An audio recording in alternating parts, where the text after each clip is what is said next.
I started to work out, and I started working out more and more. I started doing reasonably well. I got a fairly decent amount of awards from school for different things, just from odd things, from school spirit to school leadership to being selected by the Boston Student Advisory Council.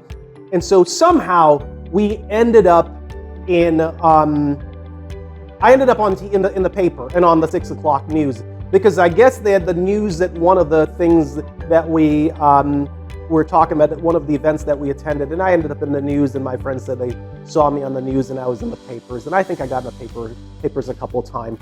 And out of that, I guess someone in my school, school leadership, as far as the adults were concerned, the principals, etc., thought that I had some talent. So they actually, first thing they did is that they sent me as a volunteer at the Channel 2 in Boston, which was Channel 2 was like an educational channel in Boston.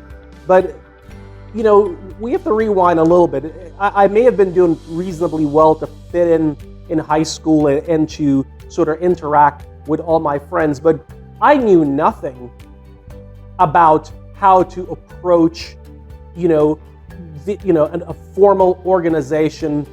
I didn't tell my mom about it, and I was on my way there. I didn't have any transportation to get there, and I just didn't end up going. And I think a couple of other kids later on, a year or two later, went there, and actually they ended up on TV. So, the same thing happened later on down the road in my life, where mom is busy doing what she's doing to be a mom, and I felt like not having two parents there, you can feel the impact from time to time of not having that extra guidance of, when I would see some of my friends, like my girlfriend's family, if they had an opportunity like that, they would rally around their kid, they would sit there and strategize, they'd know how to interact with the system. And I felt that I didn't know how to do that. I didn't have those tools, I didn't have that skill set. And I was actually recommended to go to MIT for these classes that I could take. And I think I went to MIT and I took, in the summer, I took alternative energy and meteorology. I went for several classes there. They were quite interesting. They brought me and the kids down to they had a nuclear reactor that was located on campus, which is kind of cool.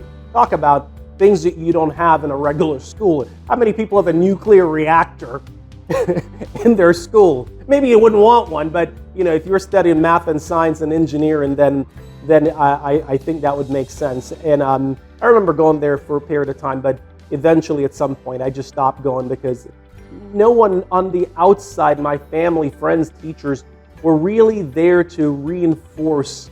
I think that they trusted me well enough as a leader that they thought that I would just go on my own. But at some point when you're that young and you have that amount of responsibility and there's no one there beyond saying, hey, you should go over there and check that thing out, and you go and there's no accountability there, then eventually I stopped going.